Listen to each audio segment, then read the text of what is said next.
даврони иҷошасе дар ҳар як оила ҳама гуна гулдонҳо, айнакҳо ва ғайраҳо мавҷуд буданд.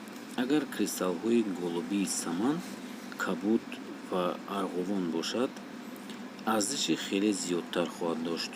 ба он диққат диҳед, вақте ки он дода мешавад, агар дар ибтидои асри гузашта арзиши он чандин маротиба гаронтар аст. лухтакҳо аз замони шӯравӣ низ дар музояда хеле арзишманданд. На ҳама нархҳои афсонавӣ доранд. бозичаҳои целлулоид барои коллекторҳо махсусан арзишманданд.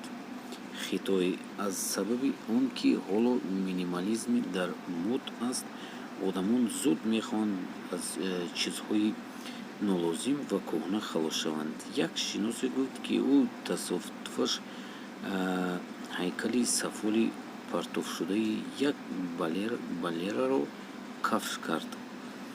дар натиҷа маълум шуд, ки арзиши он дар байни коллекторҳо 55 000 рубл арзёбӣ шудааст. агар шумо хешовандони насли калонсол бошед, ман ба шумо таслият медиҳам, ки деворҳо ва рафҳояшонро кушоед ва бубинед, ки онҳо намунаҳои сафолиро бо бренди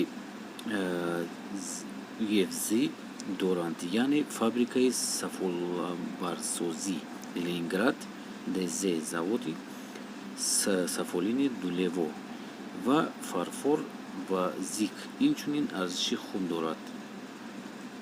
дӯстони азиз, ин буд чизи видеои имрӯзаи мо.